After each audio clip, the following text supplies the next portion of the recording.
Oh,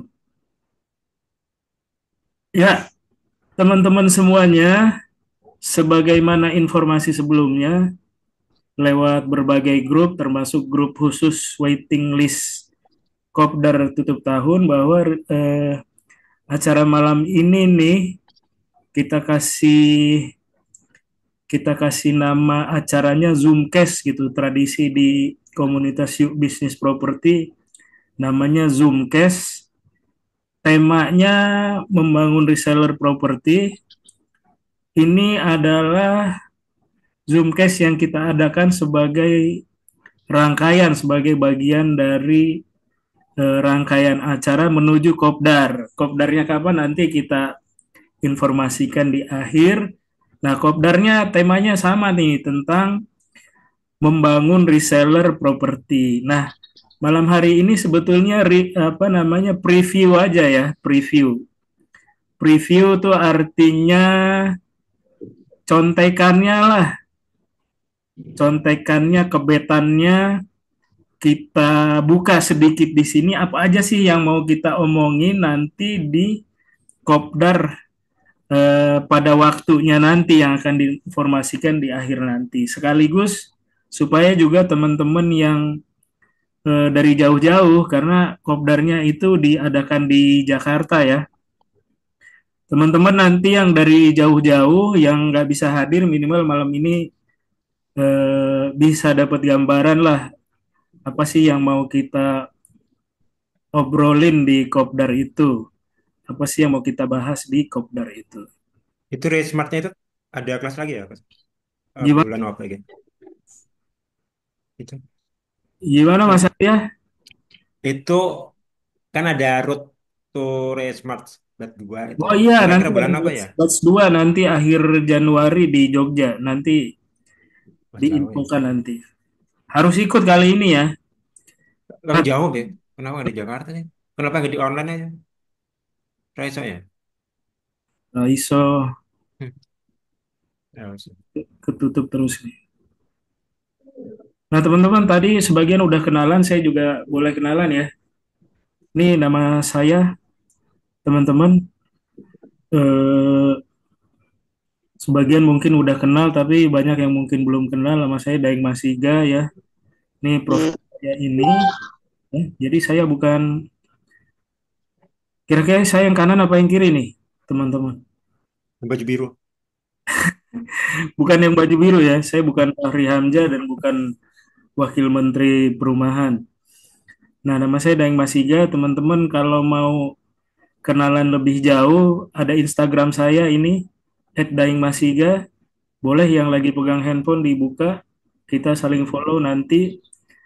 Kemudian saya juga lagi mengembangkan nih, lagi membangun sebuah akun atau sebuah ekosistem digital yang bisa jadi sarana untuk kita sharing tentang atau seputar bisnis properti. Namanya Belajar Bisnis Properti, ada di Instagram, ada di TikTok, ada di YouTube.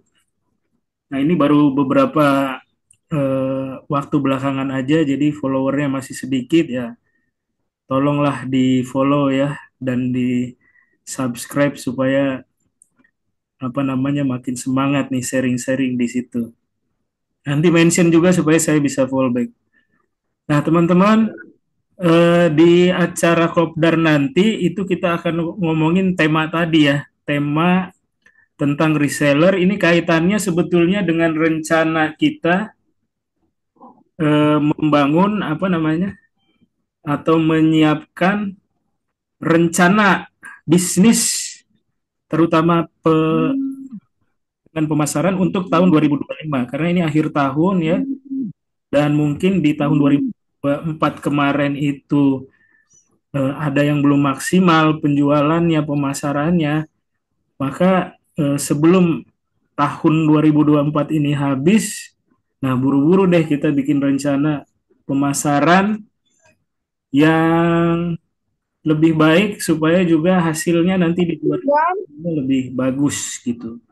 Nah, makanya nanti sebelum kita masuk ke materi itu kita agak-agak mau bahas sebetulnya outlook. Outlook ini ya Dengan istilah Outlook teman-teman udah familiar lah ya. Outlook properti tahun 25 nanti kita mau bahas. Tapi karena panjang gitu ya, malam ini kita skip aja. Kita bahasnya nanti di Kopdar aja. Intinya gini teman-teman. Satu saya mau ngajak sebetulnya saya punya atau kami ya, bukan saya pribadi, kami itu punya misi tahun 24 kemarin itu salah duanya adalah satu mengajak teman-teman untuk dalam hal pemasaran ya, shifting. Shiftingnya sekarang lebih spesifik lagi. Kalau dulu tuh kita beralih dari offline ke online, bener nggak? Dulu kita jualannya offline, terus kita beralih ke online ya. Nah, terus Iya. perkembangan terakhir ternyata sekedar online aja nggak cukup, kita perlu beralih, kita perlu berpindah gitu ya. Lebih spesifik lagi ke sosial media marketing itu satu salah satu apa yang kami dorong kemarin di tahun 2024. Yang kedua ini rasanya kita perlu mulai berbisnis dengan menggunakan data-data, memperhatikan data-data. Karena kalau penjualan lagi bagus, biasanya kita nggak peduli data tuh. Tapi ketika kondisinya kayak sekarang, ini data-data ini penting banget gitu. Jadi kita tahu tuh eh, bagaimana kondisi market nih kalau ngomongin penjualan, kemudian apa yang harus dilakukan dengan kondisi sekarang. Data ini kalau ngomongin data ini banyak, nanti kita bahas di Kopdar. Nah, intinya gini, saya punya data dari Indonesia Property Watch ya, tentang penjualan properti di tahun 2024. Nah, saya ketemu sebuah insight menarik dihubungkan dengan namanya property clock, terus dihubungkan dengan sebuah teori yang biasanya digunakan di pasar saham tuh, namanya support dan resistance gitu. Nah, apa maksudnya nanti lebih jauhnya kita bahas di Kopdar ya. Jadi saya mau tunjukin aja gini. Eh, karena kita mau ngomongin rencana penjualan tahun 2025, kita perlu paham data-data ini. Nah, property clock ini kan kayak gini ya, teman-teman ya. Property clock. Ini teman-teman bisa buka di Google. Jadi kalau pada pegang handphone, pada pegang laptop, boleh buka Google, cari aja property clock namanya. Property clock ini nunjukin siklus properti. Nah, ini kalau menurut saya ini berlakunya ini banget apa namanya sifatnya lokal banget gitu. Lokal artinya gini, kalau teman-teman proyeknya atau jualannya misalnya di Jakarta, nah ini kita ngelihatnya konteksnya Jakarta gitu dan seterusnya. Nah, ini nanti kelihatan kita kaitkan dengan data yang saya bilang tadi. Ini posisi ada di mana? Ini kan kayak jam nih teman-teman nih. Ini ada boom kalau lagi bagus sunrise, kemudian slow down, slam ada recovery gitu ya. Nanti kita lihat data-datanya tuh. Sehingga kita nanti bisa memetakan kondisi properti di wilayah kita masing-masing lagi kayak apa sih. Nah, ini datanya panjang banget kalau dibuka, jadi kita skip aja. Kita langsung masuk ke preview materi reseller ya.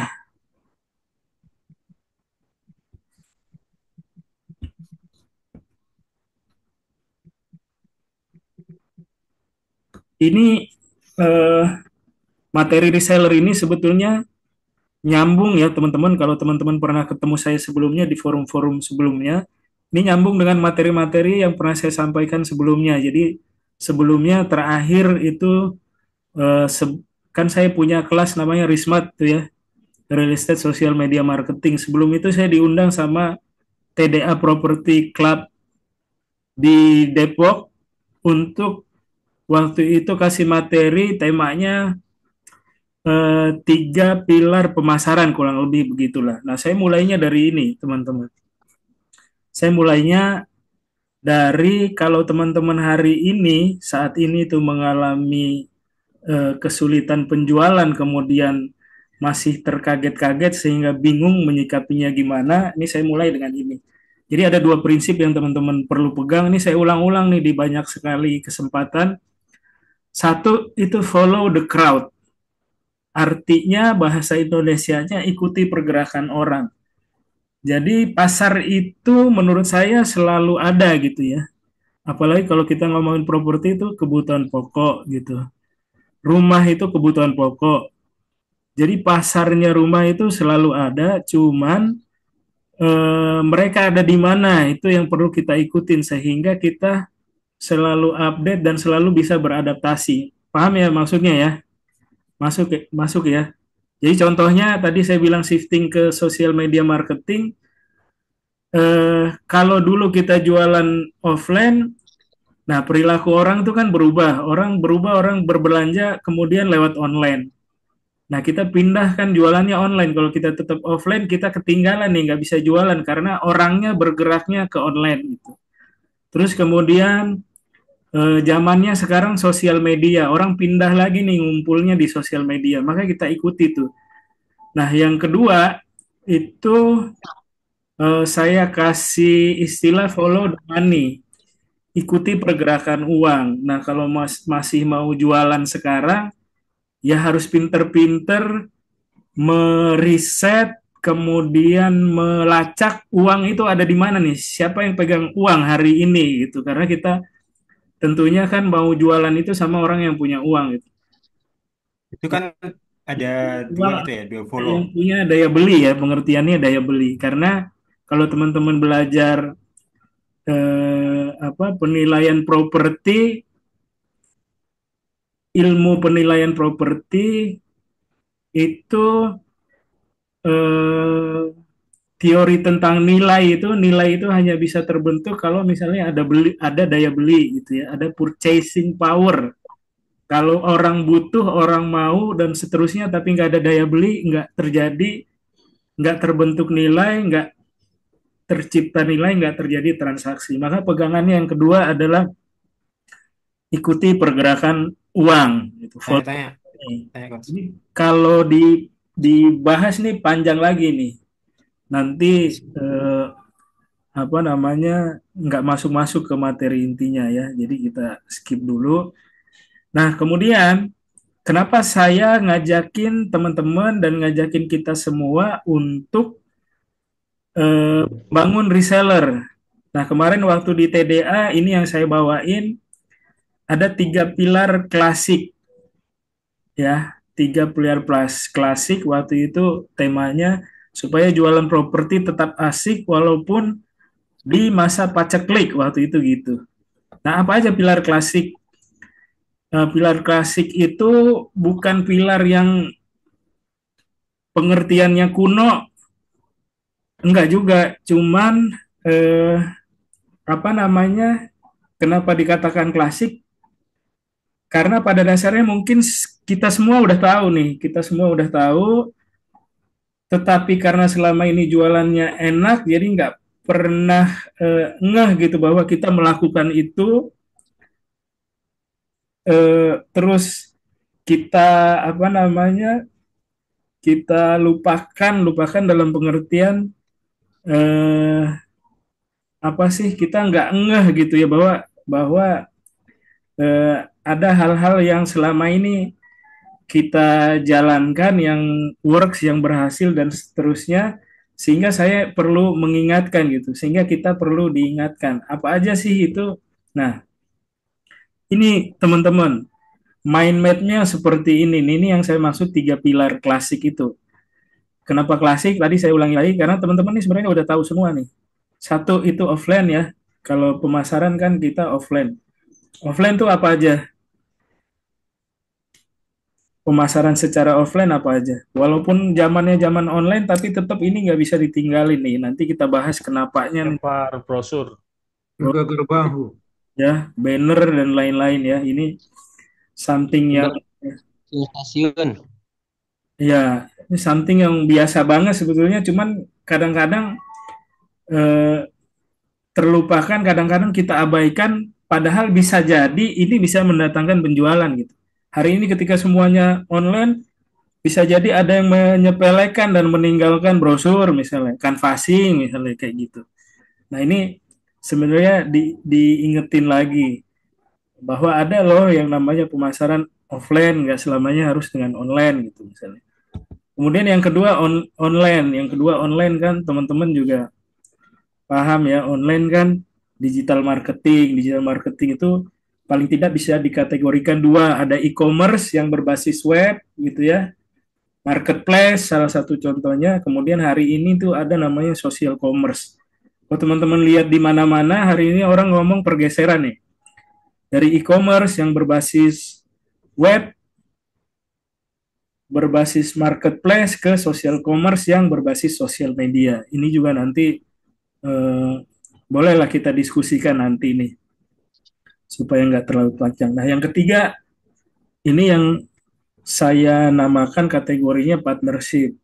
Partnership itu di sini saya tulis ada 3 contoh ya. Pertama misalnya kalau sebagai developer berpartner bermitra dengan agent, kemudian bisa berkolaborasi dengan siapapun ya, bermitra dengan siapapun. Nah, salah satunya reseller. Jadi posisinya reseller tuh ada di sini. Nah, kalau kita lanjutin, ini 3 pilar ini membentuk sebuah ekosistem pemasaran. Ekosistem pemasaran, ekosistem penjualan, kalau konteksnya properti, ya ekosistem pemasaran penjualan properti. Ini kalau 3 ini lengkap, kita punya ekosistem yang lengkap. Nah, kurang lebihnya begitulah. Jadi offline-nya jalan, online-nya jalan, partnership-nya juga jalan, kerjasama dengan agent jalan, kita punya juga reseller gitu. Ditambah lagi kita berkolaborasi dengan mitra-mitra yang lainnya, yang itu apa namanya banyak banget itu peluang-peluang di luar sana untuk berkolaborasi itu banyak banget. Bisa dalam berbagai bentuk dan dengan berbagai pihak. Nah, ini kita percepat. Jadi tadi ya, yang pertama itu offline kan teman-teman udah tahu.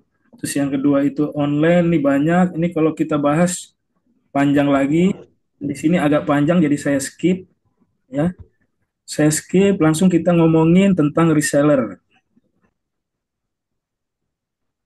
Nah, reseller itu bagian dari kategori yang saya kelompokkan sebagai partnership dalam ekosistem pemasaran.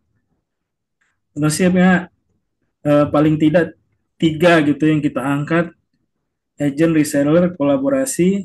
Nah, nanti di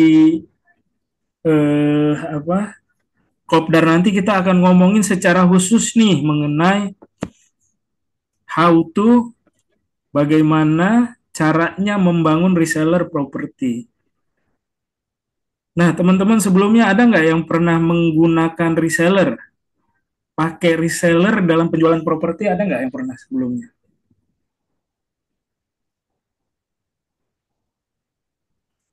Belum.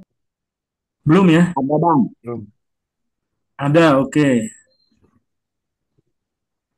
Yang lainnya gimana? Yang belum angkat tangan, yang sudah Sama dengan kop. Tuh. dan ya, yang Belum.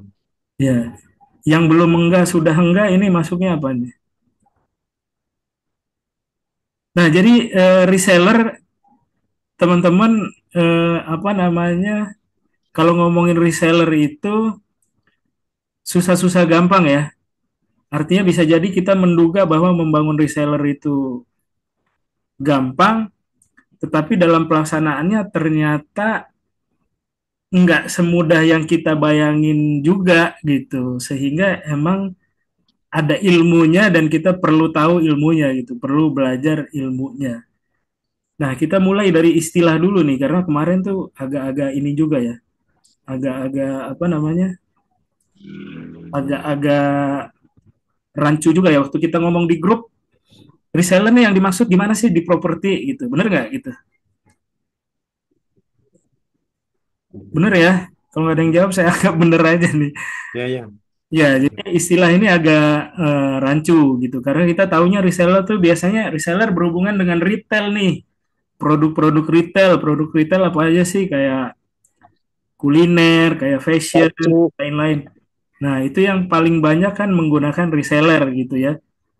Nah, biasanya juga polanya yang umum itu reseller dia kalau di retail gitu ya. Kalau di retail dia beli barang dijual lagi gitu. Dia beli barang dengan diskon atau dengan harga khusus reseller dijual lagi kan gitu. Benar nggak gitu? Ya kurang lebih gitulah ya. Nah kalau di properti apakah sama? Nah ini agak beda nih. Sebetulnya kita menggunakan istilah reseller itu untuk memudahkan aja, untuk memudahkan aja. Terus kita, saya berharap nggak fokus sama istilah, jadi nggak usah berdebat di istilah. Yang penting kita paham substansinya gitu, bahwa kita mau merekrut orang-orang yang akan menjadi bagian dari pasukan penjualan kita, tim penjualan kita yang akan bantuin kita jualan properti kita supaya penjualan properti kita insya Allah makin bagus karena ekosistemnya makin lengkap dan pasukan yang bantuin jualannya makin banyak. Nah beda dengan retail, kalau di retail mungkin reseller yang bentuknya stokis gitu ya, nyetok barang. Nah kalau di properti pasti enggak begitu. Mungkin banyak nih istilah yang apa namanya umum kita kenal gitu ya. Ada istilah referral gitu, ada istilah apalagi freelance dan lain-lain. Nah, cuman kita mudahin aja supaya gampang penyebutannya dan apa namanya eh, supaya kita punya satu istilah yang sama untuk dipakai dalam belajar, kita sepakati aja kita pakai istilah reseller yang berbeda dengan pengertian di retail gitu. Jadi teman-teman boleh memahami reseller itu sebagai freelance, sebagai referral atau istilah teman-teman sendiri silahkan. Cuman dalam konteks belajar ini kita sepakati istilahnya reseller properti gitu. Orang-orang yang mau kita libatkan, mau kita rekrut untuk bantuin kita jualan, menjadi bagian dari pasukan penjualan kita yang nanti skemanya berbeda dengan agent gitu karena dia nggak terlibat secara penuh tetapi mungkin dia hanya terlibat sebatas menginformasikan produk kita kemudian ketika memperoleh respon gitu ya dia hanya menginformasikan data orang-orang yang berminat dengan produk itu untuk nanti kita yang menindaklanjuti hingga terjadi transaksi kira-kira gitu ya panjang juga ternyata gitu yang penting substansinya kita paham semua dan sepakat. Nah apa sih yang mau kita bahas nanti di Kopdar? Nah ini bocorannya ya teman-teman, previewnya. eh, Malam ini kita bahas kenapa, jadi bangun reseller, kenapa perlu bangun reseller, kemudian siapa yang perlu membangun reseller, siapa yang perlu ikut belajar dalam Kopdar ini, kemudian membangun resellernya itu sendiri dengan metode yang kami kasih nama 4R. Nah ini alasannya teman-teman, kenapa sih perlu membangun reseller, itu tadi ya kita udah agak bahas di depan tadi. Satu, memparipurnakan. Paripurna tuh artinya bukan pensiun ya. Paripurna itu artinya dia di bawahnya sempurna dikit. Jadi udah lengkap, udah utuh, tapi ya tetap aja masih harus diperbaiki, masih harus terus-menerus ditingkatkan, kaizen gitu ya. Karena kan kita sebagai orang beragama, orang beriman, percayanya nggak ada yang sempurna kecuali Tuhan. Jadi kita bukan menyempurnakan tapi memparipurnakan, mengutuhkan, melengkapkan, membulatkan ekosistem penjualan kita. Udah ada online, offline, udah ada kerjasama dengan agent, nah kita tambah lagi bikin pasukan reseller. Kemudian yang kedua, rumus tambah kali. Maksudnya apa rumus tambah kali? Makin banyak yang bantuin kita jualan, itu awalnya nanti informasi mengenai produk kita itu reach-nya makin makin besar, makin tinggi, bisa menjangkau makin banyak orang dan probabilitas penjualannya jadi makin bagus. Nanti ada ilustrasinya di sini. Kemudian yang ketiga ini juga penting teman-teman ya sebagai bagian dari apa namanya tanggung jawab sosial kemanusiaan kita kepada sesama gitu ya. Hari ini kan banyak orang lagi kesusahan nih.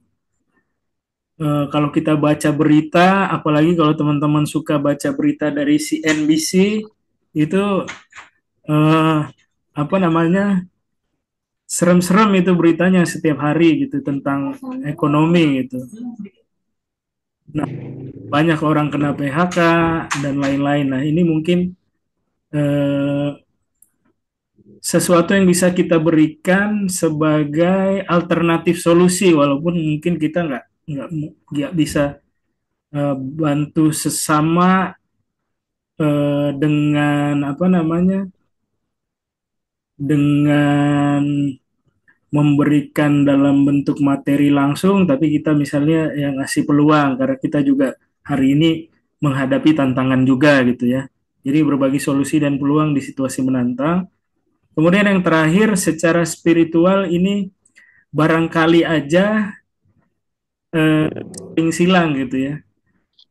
Kita bisa jadi jalan rezeki buat orang lain sehingga kalau orang lain itu nggak terlibat, eh, rezeki itu nggak lewat kita misalnya gitu.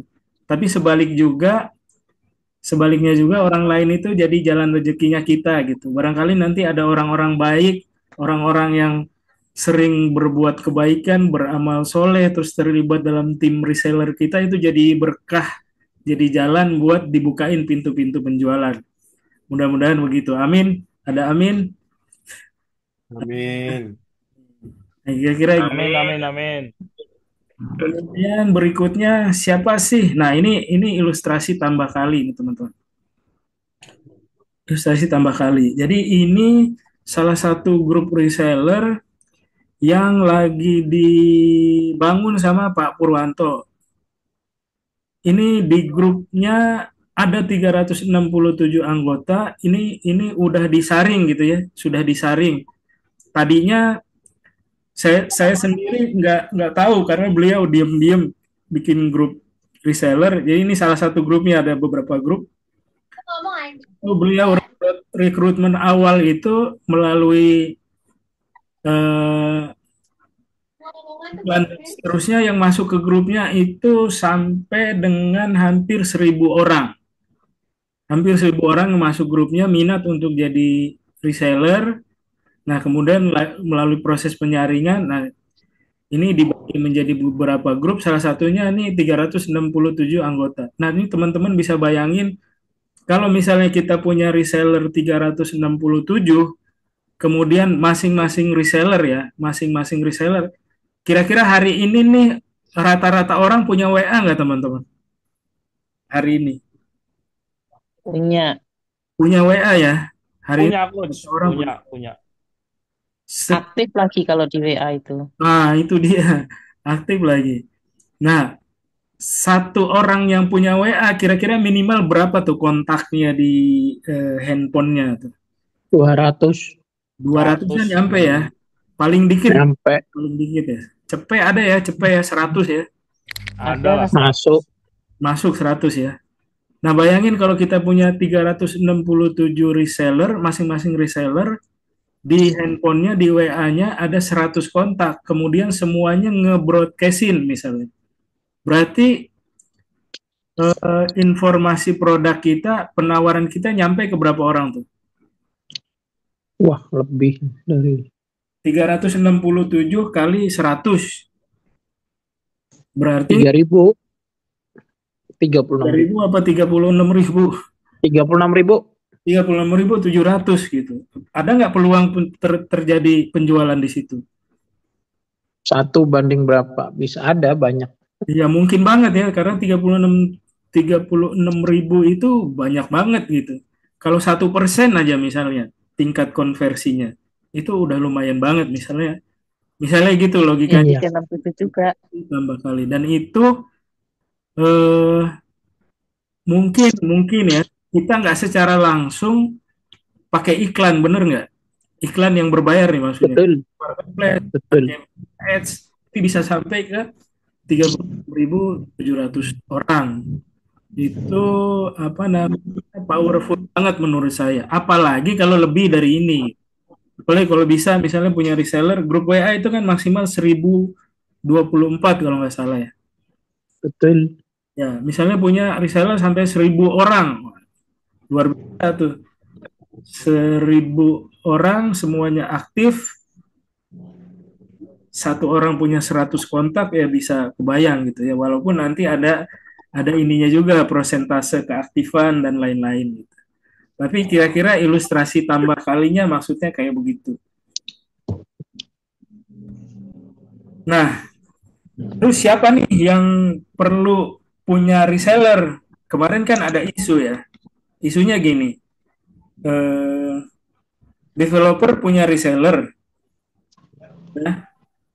Developer punya reseller, terus bekerja sama dengan agent juga gitu. Nah, itu kan kadang-kadang eh, jadi problem juga di situ gitu. Nah, dalam hal itu menurut saya nih, nanti teman-teman kalau punya pendapat yang berbeda, monggo aja silahkan. Kalau di konteks si developer bekerja sama dengan agent sekaligus mengelola reseller sendiri, ya mungkin nanti kita bicara wilayah spiritual ya. Artinya masing-masing kan punya rezeki gitu. Tetapi yang kedua menurut saya teman-teman agent jangan menjadikan reseller sebagai kompetitor karena satu skillnya beda. Teman-teman agent tentu jauh lebih Terlatih. terlatih, jauh lebih tinggi, jauh lebih lengkap skillnya gitu. Karena ya kalau misalnya reseller paling dia sebatas Hebat. menginformasikan produk, menyebarluaskan penawaran, kemudian menginformasikan data calon pembeli kan gitu. Dia nggak paham bagaimana teknik closing, dia nggak paham bagaimana administrasi KPR dan seterusnya. Nah, dalam hal itu jelas ada perbedaan gitu. Nah, yang kedua, menurut saya malah teman-teman agent sendiri juga perlu punya reseller di bawahnya. Nah, kenapa nanti kita bahas? Jadi pertama developer properti perlu punya reseller, kemudian agent properti perlu menurut saya punya reseller juga. Kemudian yang ketiga bahkan marketing in-house gitu. Kenapa marketing in-house perlu punya reseller? Karena dia kan punya target dari developer dan kalau dia bekerja sendiri berarti kemampuannya juga terbatas gitu. Satu orang dengan banyak orang nih kalau ngomongin penjualan tentu akan berbeda gitu. Tinggal nanti skemanya aja yang diatur untuk masing-masing nih. Kalau marketing in-house komisinya berapa? Nah, dari situ dia misalnya mengeluarkan berapa untuk berbagi dengan resellernya di bawahnya. Dan reseller itu juga nggak usah berpikir kayak tadi harus ribuan orang gitu. Kita punya beberapa orang di bawah kita yang bantuin kita jualan itu juga udah reseller kayak gitu ya. Nah, kemudian siapa lagi sih yang perlu belajar tentang reseller ini nanti bareng-bareng di Kopdar? Eh, yang semuanya karena kita nih komunitas properti ya semua yang berhubungan dengan properti boleh gitu ya. Kontraktor, vendor nih artinya kan banyak ya. Vendor bahan bangunan dan seterusnya itu malah dia bisa punya skema reseller yang tadi kita bahas itu yang diterapkan oleh retail gitu yang lebih apalah namanya lebih beneran lagi gitu ya lebih asli skema resellernya gitu lebih original kalau misalnya vendor eh, barang-barang produk jasa kebutuhan properti. Nah kemudian yang terakhir ya siapa aja yang mau belajar bareng sebetulnya welcome aja boleh dan insya Allah bermanfaat. Nah tadi isu tentang agent dan reseller ini salah satunya nih yang perlu dipertimbangkan menurut saya nih. Agent kenapa perlu punya reseller? Eh, Pertama untuk pelapis. Pelapis itu artinya ya dia banyak yang bantuin jualan yang levelnya itu mungkin kalau agent itu kita boleh sebut profesional nih, yang amatirnya nih. Nah, yang kedua sebetulnya bisa juga dia jadi jenjang karir untuk rekrutmen. Artinya orang misalnya pertama kali bergabung, kalau kita agency, kita punya agent, brand agent, pertama kali bergabung mungkin eh, bisa aja nggak langsung kita angkat sebagai agent, kita tes dulu nih. Ada kawan Andra di mukanya nih. Dia jualan dulu sebagai reseller dengan skema komisi yang juga berbeda, dengan tugas dan tanggung jawab juga yang berbeda. Nah, nanti ketika dia eh, punya konsistensi, ya, jadi bertahan dalam jangka panjang, kemudian punya komitmen yang kuat, penjualannya juga bagus, ada bakatnya dan lain-lain. Nah, itu mungkin dari situlah kita punya eh, ngangkat agent-agent baru di dalam agensi kita. Gitulah kurang lebih ya. Itu menurut saya kenapa agent juga perlu punya reseller, alih-alih merasa reseller itu sebagai kompetitor gitu. Nah, next ini kita masuk di teknisnya membangun reseller property. Ini ada yang nyoret ini di sini. Nah, saya izin minum dulu teman-teman sebelum kita lanjutkan karena ini intinya ini dan agak panjang. Silahkan yang mau berinteraksi, monggo, mau jawab lewat kolom chat atau langsung boleh, silahkan. Kalau saya coach memahaminya itu mau memulai project itu karena belum bisa menelaah gambaran penjualan gitu loh coach. Mungkin dari jalan ini mungkin bisa nanti saya belajar gimana sih nelaah market itu, gimana sih buka proyek yang nggak tertolak sama market itu kayak gimana gitu loh. Oh, Pak Reza. Ya, Kayak gitu. siap Pak Reza. Oke. Yang lain ada lagi teman-teman?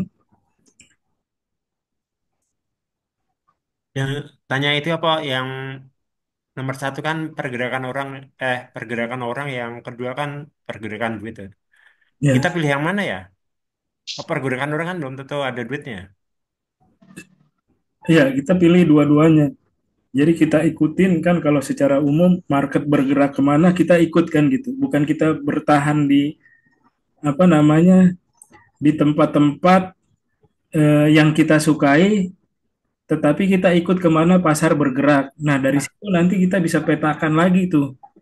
Karena benar, nggak semua orang itu, tidak semua orang dalam market itu punya duit. Maka bisa dibilang apa namanya, tahapan berikutnya adalah memetakan siapa yang punya daya beli di dalam market itu gitu. Kayak gitu. Jadi kalau yang pertama nggak kita lakukan, yang kedua juga kita nggak ketemu nanti. Yang pertama tuh tadi kita nggak ngikutin kemana pasar bergerak, ya kita nggak ketemu juga duitnya kan gitu. Kalau the money-nya nggak ketemu juga. Oke, kita lanjut ya. Jadi ini metode yang saya tawarkan untuk membangun reseller supaya lebih mudah. Ini kita apa namanya, kita ringkas, lebih mudah diingat, nanti kemudian mudah-mudahan lebih mudah dipahami juga. Jadi 4R. Nah, saya pikir nih teman-teman baru lihat aja udah bisa langsung hafal. 4R. Karena judulnya juga kan reseller. Jadi kita ikutin 4R tambah resellernya jadi 5. 4R itu apa aja? Satu, rancang. Apa itu rancang? Nanti kita bahas. Kemudian kedua, rekrut. Ketiga, rawat. Keempat, refleks. Jadi 4R, rancang, rekrut, rawat, refleks. Apa maksudnya? Nah, ini kita preview satu persatu. Nah, ini rancang. Ini yang pertama kali kita lakukan nih. Sebelum kita eh, membangun reseller, kita rancang dulu. Rancang itu dalam apa namanya, berdasarkan pengalaman saya dan berdasarkan pengalaman kami dan menurut teori kami, itu paling tidak dua yang dirancang. satu skema komisinya, dua skema kerjanya. Skema komisi itu artinya apa? Nanti kan akan sangat tergantung pada reseller itu eh, ada di mana, produknya apa, dan seterusnya gitu. Kalau misalnya dia adanya di bawah developer, mungkin skema komisinya bisa lebih longgar gitu, karena dapat langsung komisi dari developer. Kalau dia di bawah agent, misalnya, skema komisinya pasti beda lagi, karena agent kan harus berbagi komisi. Komisi yang didapat dari developer dibagi dengan kantor misalnya, kemudian kalau dia punya reseller dibagi lagi dengan reseller yang ada di bawahnya. Nanti kalau in-house ya pasti akan beda lagi. Maka ini harus dirancang dulu nih skema komisinya seperti apa. Karena orang mau bantuin jualan kan, salah satu motifnya, salah satu motivasinya itu karena bisa menjadi sumber pendapatan penghasilan gitu. Nah, ini yang pertama kali dirancang. Kemudian skema kerjanya kayak gimana, alur kerjanya. Reseller ini tugasnya apa, tanggung jawabnya apa, prosedurnya gimana, itu harus dirancang di awal supaya nanti ketika reseller udah direkrut dan udah bekerja, kita nggak kebingungan lagi gitu, karena kita udah punya pedoman, udah punya panduan. Itu yang dimaksud dengan rancang. Kemudian rekrut ini udah biasa ya, udah paham. Nah, ini yang paling penting pertama nih. Nah, rekrut ini yang saya bilang tadi, jangan dianggap bahwa kita merekrut itu gampang gitu. Teman-teman di agent mungkin sering ngalamin, gak gampang merekrut orang untuk jadi agent. Merekrut orang jadi reseller juga nggak gampang. Artinya kalau bayangannya kan siapa sih yang nggak mau duit gitu, siapa sih yang nggak mau komisi, tapi ternyata tidak semudah itu juga. Itu juga yang dialami teman-teman di eh, sektor-sektor di bidang-bidang yang lain gitu. Ya tadi di retail juga nyari reseller nggak gampang, makanya apa namanya ilmu tentang reseller ini juga eh, banyak dibahas di forum-forum di kelas-kelas gitu. Ada ilmunya kayak gitu tadi. Termasuk juga teman-teman kita misalnya kayak di asuransi, di MLM itu kan juga melakukan rekrutmen tenaga yang mirip dengan reseller ini. Nah, intinya eh, semua orang pasti mau punya penghasilan tambahan, mau punya penghasilan, mau punya uang, tapi nggak semua orang mau diajak jualan gitu. Tidak semua orang mau jualan. Ada orang yang malu jualan, bener nggak? Sampai hari ini, Betul. ngapain sih jualan gitu? Gue mendingan kerja aja jadi admin. Padahal kerja jadi admin itu juga jualan, menjual keterampilannya dia kan gitu. Jadi orang mau uang, mau duit, tapi nggak semua orang mau diajak jualan. Maka rekrutmen tuh nggak gampang juga. Nah, nanti kita akan bahas sumber-sumber rekrutmen tuh dari mana aja sih, gitu. Kemudian media rekrutmennya apa aja nih? Kayak Pak Purwanto tadi bisa sampai ada 1.000 orang yang daftar, caranya gimana? Saya pernah apa?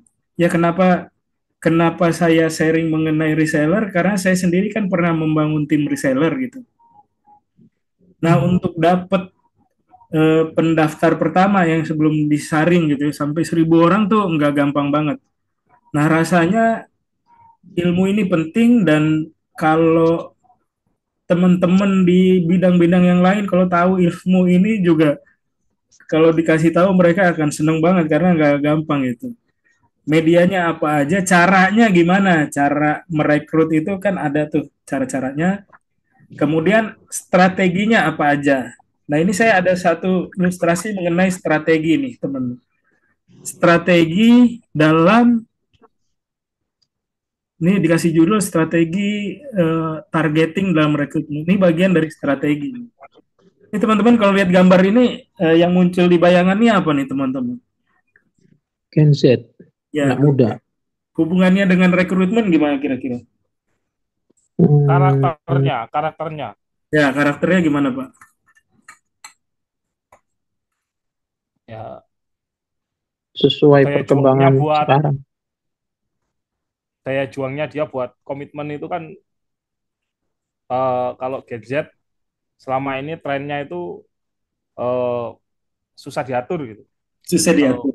iya pengalamannya itu sama Ya, Gen Z itu. Butuh Lebih susah sosial diikat medianya sih. mereka. Butuh Kalau sosial sosmednya mereka bagus, sudah di TikTok apa tuh mereka bagus, tapi Iya. untuk komit sama kita long term itu yang agak-agak perlu perjuangan dan strategi khusus. iya. Ada lagi yang pendapat yang lain hubungannya Gen Z di sini Gen Z dan rekrutmen reseller nih. Tidak mau terikat dalam pekerjaan. Itu karakternya ya. Ya, Nah, itu mungkin benar ya pendapat yang teman-teman sampaikan tadi itu mungkin benar gitu ya. Cuma saya nih melihatnya dari sudut pandang yang lain nih. Ilustrasi strategi targeting dalam rekrutmen. Strategi targeting dalam rekrutmen. Kita tahu kan dalam pemasaran tuh malu nih. dasar dari pemasaran tuh salah satunya strategi STP, bener gak? Segment Ya, targeting positioning itu ya. Bener ya? ya. Nah, Ya itu benar coach. bisa kita gunakan dalam rekrutmen. Nah, sudut pandang saya adalah gini. Teman-teman kan pasti tahu ya, pasti paham produk knowledge-nya, produknya sendiri, produk knowledge dari produknya sendiri. Dan teman-teman yang paling paham tentang itu. Nah, itu kan si produk itu pasti kan sebelumnya kita udah lakukan STP itu ya, segmenting, targeting, positioning. Kemudian ketemu kan targetingnya. Targeting kita siapa sih ini? Gitu. Apakah baby boomers, apakah milenial, apakah Gen Z, apakah dan seterusnya, kan gitu kan? Dan nanti kan ketemu tuh. Oh, ternyata targeting saya, produk saya ini targetnya adalah Gen Z. Produk saya targetnya adalah Gen Z. Saya mau jual produk saya ini kepada Gen Z. Dan produk saya ini diperuntukkan kepada Gen Z. Saya udah rancang nih produk saya sesuai dengan keinginan, kebutuhan, selera, lifestyle dari Gen Z. Maka menurut saya kalau misalnya sudah ditetapkan seperti itu, maka yang harus kita rekrut menjadi reseller itu juga dari kalangan Gen Z. Paham nggak maksudnya? Paham, paham. Kenapa begitu? Ya karena satu apa itu targetnya itu Gen Z itu tadi, coach. Iya, Eh, karena minimal gitu. Satu Yang paling tahu bahasa Gen Z siapa? ya Gen Z-nya itu. ya Gen Z juga. Iya. Komunikasi yang efektif dengan Gen Z siapa? Ya mereka sendiri. Yang Golongan. WA-nya isinya itu kebanyakan Gen Z siapa? Ya Gen Z sendiri gitu. Sehingga kita cocokin nih reseller kita dengan targeting kita. Nah, itu nanti yang masuk dalam kualifikasi ketika kita melakukan rekrutmen. Jadi, kualifikasi umur dalam rekrutmen itu tidak hanya nyari, kan kebanyakan orang selama ini umur maksimal 30 misalnya, atau 35. Itu sekedar, oh kalau umurnya maksimal 35, maka dia masih muda, kerjanya masih kuat, semangatnya masih kuat. Kan gitu kan? Nah, tapi ternyata kualifikasi umur dalam rekrutmen itu bisa juga menjadi bagian dari strategi pemasaran, terutama dalam hal targeting ini. Gitu. Kalau misalnya kita baby boomers nih targetnya, baby boomers tahu ya, baby Enggak. angkatannya Bang Marjan itu baby boomers, angkatannya bapak-bapak kita tuh. Nah kalau kita Oh, targetnya baby boomers, ya rekrutlah orang-orang dari kelompok baby boomers supaya mereka ngomongnya nyambung gitu. Kan oh iya baik, baik. baby boomers ngomongnya udah bukan lifestyle lagi, tapi ngomongnya kesehatan gitu kan. Ya kan gitu. Itu apa namanya broadcastan yang di forward di WA kan yang isinya tentang asam urat kan kayak gitu. Oh, Yang yang ketawa nih ketahuan umur ini. Kurang lebih gitu ya. Jadi ada strateginya juga ternyata dalam rekrutmen, nggak asal banyak aja gitu. Kan kita nggak hanya mengejar kuantitas tapi kualitas juga, gimana caranya supaya efektif. Nah, kita lanjut yang berikutnya. R yang ketiga nih, R yang pertama tadi kan rekrut, ya R yang pertama rancang, kedua rekrut, ketiga rawat. Rawat itu artinya apa ya? Kita mengelola si resellernya itu. Nah, gimana caranya? Satu, kita perlu tahu nih arah motivasinya dia. Kan ada yang menggerakkan orang untuk bertindak gitu ya. Menggerakkan orang untuk semangat, menggerakkan orang untuk loyal, menggerakkan orang untuk total dalam bekerja misalnya gitu.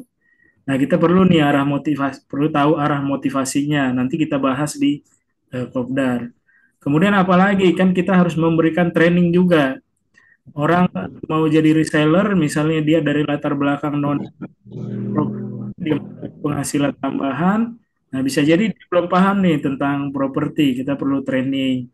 Kemudian berikutnya kita perlu team building karena nanti dia bekerja dalam tim, paling tidak bersama kita gitu. Terus kita berikutnya mengantisipasi Pareto. Pareto tuh artinya apa? Kalau teman-teman yang belum familiar dengan Pareto, ada sering juga disebut nih hukum 80-20 atau 70-30. Dari sekian banyak orang, jadi kita harus aware nih dari awal. Sekian banyak orang yang kita rekrut, mungkin nggak semuanya akan aktif gitu. Mungkin hanya 20-30%-nya. Sehingga kalau kita mau punya reseller aktif jumlahnya 200-300 orang, ya berarti kita harus punya reseller secara keseluruhan misalnya 1.000 dan seterusnya gitu.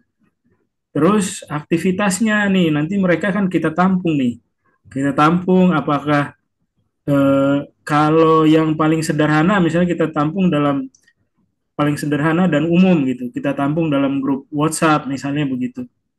Nah, itu harus ada aktivitas di dalamnya gitu. Aktivitasnya apa aja itu nanti kita pelajari. Kemudian alur kerja tadi kita udah bahas gimana. Kemudian supaya mereka betah itu bentuk-bentuk apresiasi dan rewardnya seperti apa yang perlu kita berikan. Nah, yang ketiga atau yang keempat, yang terakhir ini kalau tadi pertama itu rancang, kedua rekrut, ketiga rawat, keempat ini saya kasih nama refleks. Ini sebetulnya istilahnya agak maksa gitu ya teman-teman.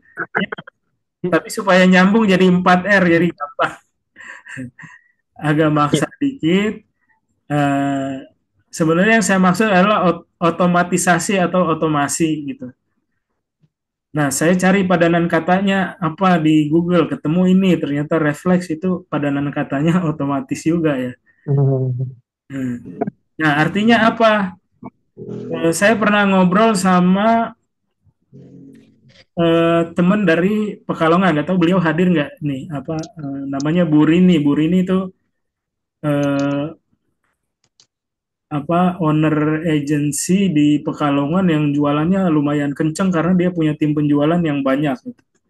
Nah, salah satu kendala dia, nanti teman-teman juga boleh, kendala-kendalanya apa sih ini dalam membangun tim reseller. Salah satu kendalanya dia itu adalah dia butuh nih, makin banyak reseller, makin banyak partner agent, tim agent, dia makin senang karena penjualannya makin bagus. Tapi di sisi lain dia makin capek. Kenapa? Karena setiap kali rekrutmen dia harus ngajarin, harus ngasih training gitu. 100 orang yang masuk, kalau masuknya itu nggak berbarengan, maka ya harus di training satu-satu. Capek nggak kayak gitu? Capek. Capek ya? Capek. Nah, makanya kita perlu otomasi dalam membangun reseller. Otomasi prosesnya dari awal, dari mulai rekrut sampai dengan pengelolaannya.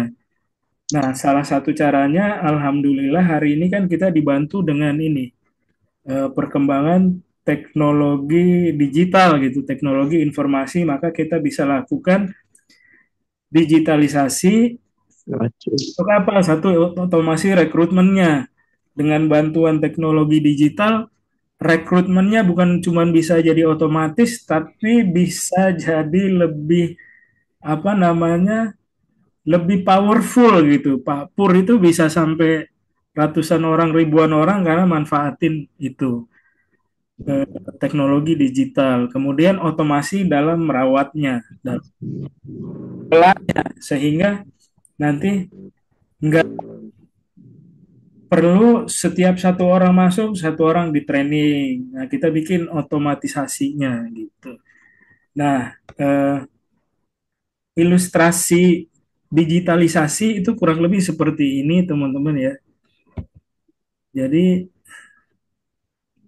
hari ini kan teknologi udah maju. Jadi misalnya manfaatkan IC nih, karena kita nanti kan perlu konten juga nih dalam mengelola si reseller. 3C itu apa? Nah, ini juga sering kita bahas di forum-forum kita. Ada namanya Chat GPT, ada namanya Canva, ada namanya CapCut gitu misalnya. Itu aplikasi-aplikasi untuk bantu kita bikin tulisan, bikin desain, bikin video.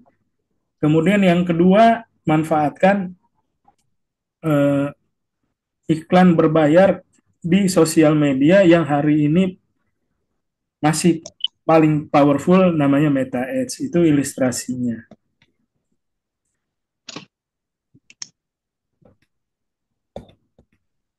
Nah, tadi saya skip teman-teman. Nah, kalau misalnya kita udah berhasil ya membangun tim reseller tadi, kita udah mulai, kita udah jalan membangun tim reseller, baik kita sebagai developer, sebagai agent, sebagai in-house, atau dalam posisi lain. Harapannya tahun 2025 yang sebentar lagi kita jelang ini, tadi diulangi lagi, kita punya sebuah ekosistem pemasaran yang lengkap, yang utuh, yang paripurna. Offline-nya jalan, online-nya jalan, terus kerjasama dengan agentnya oke, resellernya kita juga punya gitu, sehingga di tengah situasi yang menantang ini bukannya kita menyerah pada keadaan, tapi justru kita memperkuat daya juang kita, memperkuat daya jual kita, memperkuat atau melipatkan kekuatan kita gitu. Karena kenapa? Kemarin saya diskusi juga dengan apa namanya ketua umum salah satu asosiasi pengembang yang cerita. Jadi cerita pertemuan dengan sesama pengurus asosiasi pengembang dan pengembang memang hari ini banyak keluhan, sehingga dalam soal penjualan ya apa namanya, kita doain juga nih teman-teman kita semuanya, semoga apa namanya bisa survive, bisa dapat solusi-solusi. Tapi ada juga teman-teman kita yang udah kepayahan gitu ya, sehingga effortnya memang 2025 ini harus harus minimal 2 kali lipat. Jadi kalau dulu itu kita jualan misalnya dengan satu kekuatan itu udah cukup, ini 2025 ini harus minimal 2 kali lipat. Makanya kita lengkapin ini. Semoga 2025 kekuatan kita berlipat-lipat sehingga kita lebih sanggup nih menghadapi situasi yang kita doakan juga mudah-mudahan membaik gitu. Amin, amin. Nah, teman-teman, terakhir saya infokan ya mengenai kopdarnya sebelum kita diskusi nih. Boleh ya saya infokan mengenai kopdarnya? Boleh. Nah, tutup tahun komunitas Yubis Property, dan kita kali ini berkolaborasi dengan DPP Hipnu nih. Hipnu itu singkatan dari Himpunan Pengembang Nusantara. Kebetulan saya juga salah satu pengurus di situ. Waktu dan tempatnya minggu depan nih. Jadi seminggu lagi dari sekarang kita launchingnya hari Sabtu ini, acaranya Sabtu minggu depan, supaya nggak lama-lama teman-teman masih ingat gitu ya. Kalau kelamaan launchingnya nanti keburu lupa.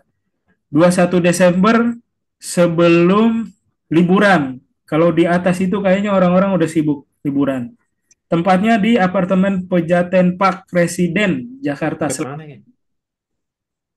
Jakarta Selatan, daerah Buncit ya. Ini apartemen miliknya salah satu senior kita juga. Mudah-mudahan nanti beliau bisa hadir, bisa kenalan juga kita. Kenalan sama pengembang apartemen, siapa tahu dapat insight, dapat ilmu lagi kan gitu. Acaranya satu kan workshop yang tadi itu bagian dari acara, tapi yang lebih penting kan di acara itu kita bisa silaturahim dan networking gitu ya, berjejaring, ketemu teman baru dan lain-lain. Nanti kalau ada yang mau diceritain, mau didiskusikan, mau belajar, mau cari mentor, mau cari partner segala macam ya mudah-mudahan bisa ketemu di acara itu. Tadi Pak Reza misalnya ada pertanyaan-pertanyaan, nah makin banyak teman nanti mudah-mudahan makin banyak jawaban. Gitu. Materinya apa? Pertama, kita mau bahas outlook properti nih, 2024 kemarin kayak gimana, 2025 nanti kayak gimana.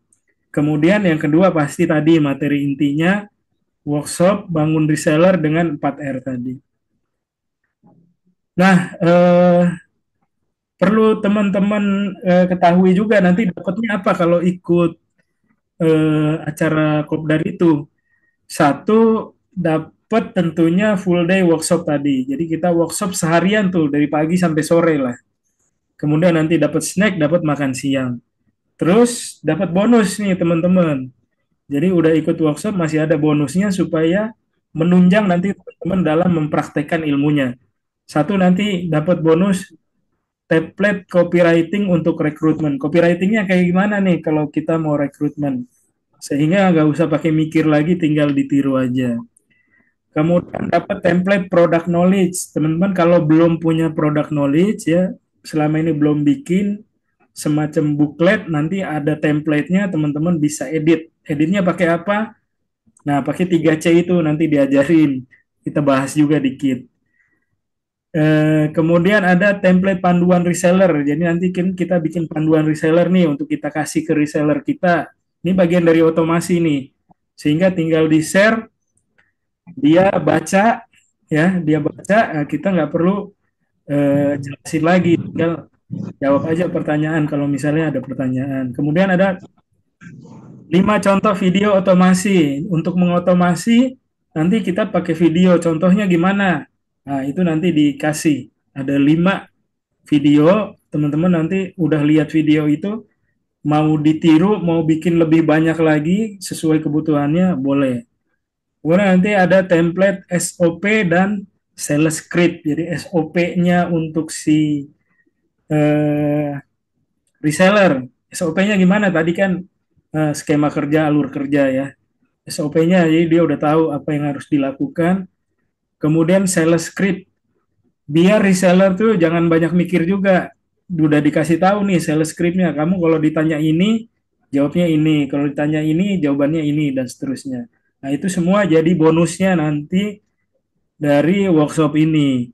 Nah, teman-teman, workshop ini akan kita jalankan kalau misalnya yang daftar atau pesertanya minimal 30 orang.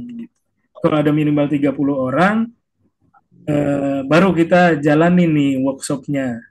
Gitu. Kalau gimana? Berbayar atau free? Berbayar. Berapa? Bayar. Karena belum ada sponsornya nih. Ada yang mau sponsorin supaya gratis, boleh. Nah, ini berbayar jadi apa namanya? Kalau Kopdar itu kan non profit ya. Ibaratnya kita urunan patungan supaya acara ini bisa terlaksana, bisa jalan ya, kita semua bisa ikut gitu. Makanya ini ada minimalnya, minimal 30 peserta nih baru bisa terlaksana. Nah, kemudian yang terakhir tadi kan pertanyaan, berbayar nggak? Makannya buffet atau itu? Gimana? Nasi box. Hah? Makannya buffet atau nasi box? Waduh, ini pertanyaannya spesifik banget ini. Makannya sesuai budget. Ya, yang jelas ada makan siangnya, jadi nggak bisa mewah-mewah kayak di hotel. Kalau hotel kan beda, kita workshopnya 3 jutaan, 4 jutaan gitu ya. Kalau ini ya apa namanya eh, layak lah, layak dan enak. Insya Allah makannya enak. Nah, mau tahu nggak investasinya berapa nih teman-teman? Makanya kebuli atau Waduh, kebuli dong ya. Dibully nanti malahan loh. Kebuli kan akhir tahun lah gitu. nah oke mau makannya kebuli ya, dipertimbangkan nih. Kira-kira layaknya berapa nih teman-teman investasinya nih untuk ikut kegiatan ini? Tempatnya nyewa nggak sih Mas? Om? Tempatnya itu di apa namanya? Di Nggak, maksudnya kan tempat itu kita ditarik bayar atau free tempatnya dulu. ya tempatnya itu disediakan ya karena punya senior kita. Ini perlengkapannya kita sewa gitu. Nah, jadi kalau kayak gitu kan berarti ada susunan RAB tuh. Iya ada RAB-nya. Hmm. Nah makanya nih ini kan eh, tadi ini ya. Tadi kita sudah jelaskan nih acaranya seperti ini. Nah yang didapat ini kira-kira investasi yang layak berapa nih teman-teman? Kita udah punya angkanya, cuman kita mau tahu dulu nih kalau dari teman-teman nih. Kalau 30 ya 500. 500.000. Kalau 30 Ya. Sedikitnya segitu dah. Ini kan 200 berarti ya. kan ada makan siang kalau box aja udah 40-50 ribu. Ya. Belum snacknya. Dan Itu. ini kan pasti snacknya 2 kali ya. Coffee break itu. Snacknya sekali aja boleh. Mereka sekali lah Oh ya. iya, pagi aja ya. Oh, sampai 200 makan siang 200. udah. Soalnya ditulis full day. Kalau full day itu kan pengertiannya sampai sore. Kan Iya. nirlaba ya. Kan kopdar. Bukan Borso. 500.000 ya, 500.000 sepakat nggak nih? Kalau aku sih sepakat.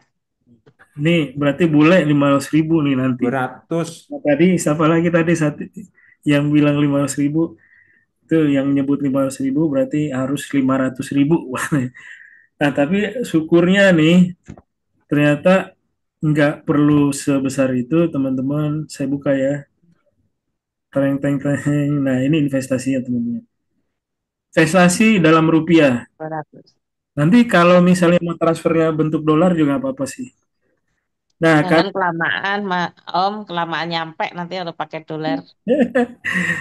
karena Kopdar itu non profit, 200. ya kita nggak Iya cari bener. keuntungan di sini, yang penting bisa kumpul. Kalau normal Hmm. mungkin sejutaan ya kalau kalau workshop karena non profit harga promonya sekian nih. Khusus untuk 20 pendaftar pertama bayarnya cukup 199.000. 20 ya. Kalau udah lewat 20 yang berikutnya naik ke 100.000, 299.000. Yang selanjutnya bukan 3 juta ini. Ini maksudnya yang ketiga, ketiga 399.000. Kalau hari H baru mau ikut, harga promo berlaku 499. Jadi ini biayanya cuma setara dengan ngopi-ngopi, hitung-hitung ngopi-ngopi tapi dapat ilmu dan networking. Nah, nggak sebanding dengan benefitnya kalau jadi closing. Nah, mulai malam ini kita buka pendaftarannya. Teman-teman kalau mau daftar nih bisa ke sini ya. Kelihatan nggak ini? Linknya bit.ly mau bangun reseller. Nah, itu nanti akan ada respon otomatis dari botnya. Atau kalau misalnya botnya tadi tidak tidak jalan, tidak respon otomatis, teman-teman bisa hubungin nomor WA yang tercantum ini 0851 7989 3129. Nah, sekalian saya kirim juga ke grup ya, supaya teman-teman bisa Langsung. eh, lihat, bisa langsung daftar mulai malam ini. Oke, saya kirim dulu ya. Sebentar, ada di mana tadi linknya. Nah, ini boleh di-share juga ya, bantu share supaya kopdar kita jadi lebih meriah. Mau di-share ke teman-teman yang lain juga boleh. Itu full day itu sampai jam berapa? Selesainya sampai jam 5 lah maksimal ya. Jam 5 maksimal kalau masih kuat gitu. Biasanya pengalaman sebelumnya jam 4 aja udah pada ngebul itu kan. Kita mulai dari pagi. Jadi saya udah itu ya, saya udah kirim di grup teman-teman yang mau daftar, silahkan kita tunggu mulai malam hari ini kita buka. Nah, kalau misalnya nggak sampai 30, gimana? Nanti kalau memang nggak sampai 30 dan acaranya kita apa namanya tunda, maka nanti yang udah teman-teman transfer dikembalikan sepenuhnya tanpa potongan kecuali kalau ada biaya transfer gitu. Nah, ini Saya langsung gambar WA tuh. oh siap. Gambar ilustrasinya Risma cuman kita pinjam. Nah, kira-kira gini. Teman-teman kalau ikut kopdar ini nanti nih sebelum ikut kopdar nanti wajahnya seperti ini, sesudah ikut kopdar mudah-mudahan jadi seperti ini. Ada amin. Ya robbal alamin. Nah, ini saya ini dulu stop share dulu, kita lanjutkan dengan tanya jawab silahkan. Kalau mau bertanya jawab. Tapi oke, recordingnya saya stop dulu ya.